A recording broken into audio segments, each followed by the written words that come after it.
Hey, awesomes. How we doing? Sorry, they're doing a lot of work in my apartment right now, so I'm cutting the video downstairs here in the kind of the lobbyish type area of DeRoy. So just wanted to touch base with you. It's about midweek, week 12. I know I sent you a announcement earlier talking about what we've got going on this week, but I thought I would just review it like this, real quick, and we'll talk a little bit more about Project 4 and what we've got coming up and what's due. So the readings for this week really talk about the performance review, and I'll be back with the video about those. You might think about probably read those maybe later in the week. You should be probably focusing on the draft of your recommendation report that's due Friday, and then you'll be thinking about your feedback. And then over the weekend, we'll probably touch more on Project 4. You've kind of done something similar to that in your progress report, and so we'll kind of build upon that same idea for your Project 4 performance review memo, which we'll do. So a really thing to be thinking about this week is the draft of the recommendation report, and of course you're putting that together. You got all the sections, and so I did want to reiterate, at least in this video, from the book to kind of help you out and think about exactly what you should be, what chapters or whatever you should be thinking about. So think about chapter 13. And as I've said before, follow that scaffolding that I had given you before, where you'll start on 362. You don't need the abstract, more concerned with the executive summary. And so what I'll say about the executive summary, so let me put myself right here in the middle.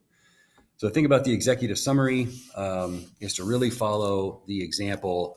Markel does a really, really good job on the right-hand column there on page 365 of explicating kind of what each one of these paragraphs are doing, right? The work what they're addressing throughout here.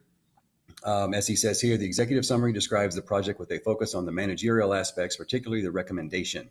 Note the writer's emphasis on the problem, right? So you're going to focus on the problem, and kind of in a way, an executive summary allows someone, perhaps an executive or specifically your specific target audience or the particular individual, the audience to whom you're writing to, gives them an idea. They can read this in like a page, maybe a page and a half at the most, and really, really get an idea of what you're doing, what you've done, as he says here, the managerial aspects.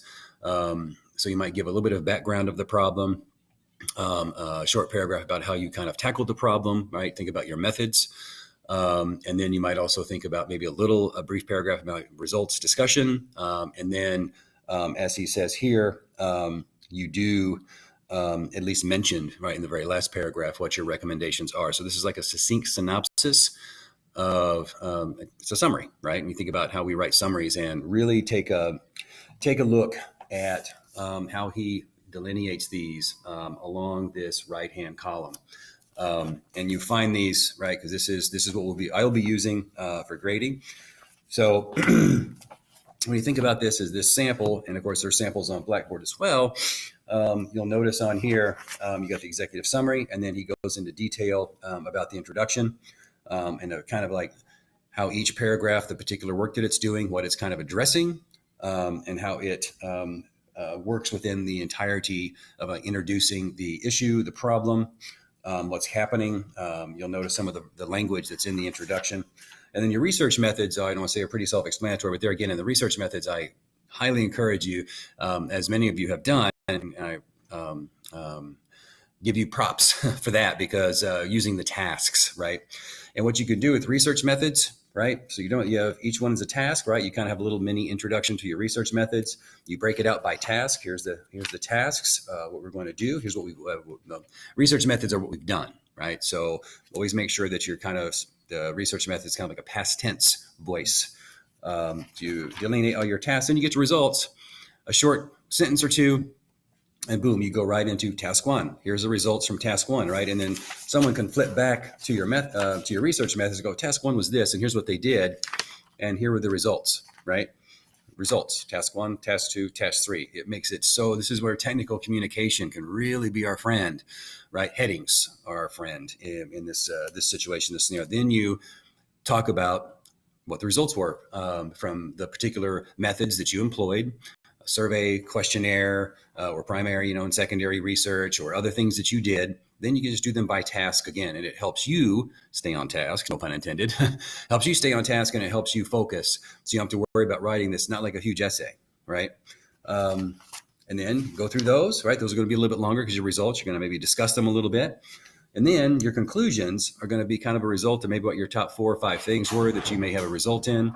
And then your recommendations will be your very last section. And remember, again, too, on each one of those sections that you put them starting on their own page in each one. So when you're done with research methods, if it's at the top of the page or the middle of the page or towards the bottom of the page, go ahead and enter all the way down to the start of the next full page before you put your major heading for your recommendation section, research method section, results sections, introduction, etc. All of those will have, just like your references page at the end will have its own page, as well as your appendices, right? So your appendices would be what were your instruments that you use? Surveys, questionnaires, right? And you have some that are filled out. You can include those, right? Include those so that someone can then refer to them. And of course, throughout your Project 3C2, you will have you can incorporate at least 2 or 3 graphic representations, and that's a good place to put a chart or a Gantt chart or any of the other ones, whatever you want. I don't have nothing specific you have to use. Some sort of graphical representation, someone kind of get a snapshot, right? It's a picture, it's a photograph, right, of your research, of your results, right? So that's those are the main things. Like I said, please, each one of the little kind of like up and down the sides, Markel does a really good job of helping explain what each one of these sections does. So that's really the week, right? Because we're wrapping things up. Things are kind of very quickly coming to a close. Next Thursday, a week from tomorrow, is it. So that's what's going on. So brief programming note for you. You'll be turning in Project 3C drafts Friday night. Those will be on Blackboard. I'll get that discussion board post set up for you here momentarily. Then you'll be looking at those and giving those giving some feedback, right? So remember, with this particular exercise, it not only does it give you an opportunity to provide feedback, it gives you an opportunity to see how other people are kind of putting their things together, putting their materials together and what they look like. And then, unfortunately, I've had a couple of family issues, so I think I'm probably going to have to sneak out of here in Glendale, Oklahoma City on Sunday again. But I'll be back by Thursday, and of course, I'll be available, and we'll be in communication. Nothing will change except I'll be communicating to you from Oklahoma City. I'll have to do some. This one's going to have to be a driving trip, so it'll be a little different in that respect. But I'll be with you, okay? As we work on wrapping this up, and I'll be back Wednesday or Thursday, and then all the final stuff will be turning in on Thursday, and then I will be spending next Thursday as things come in, and Friday finalizing, getting all the grades caught up, and all that kind of stuff, and of course being in communication with you during that whole time. So, all right, sorry for the long video, but I wanted to kind of get all that stuff in. If there's anything I can do to help you, please let me know. I know several of the groups have reached out, and I'm meeting with you in the next day or two. So if there is something you feel you really need to meet with me, as I said, I will be out of town probably Sunday through at least Wednesday, maybe Thursday.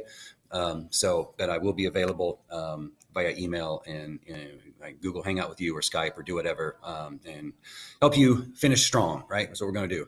All right, guys. Thank you so much. I appreciate you guys. Appreciate everything that you're doing. I wish you well.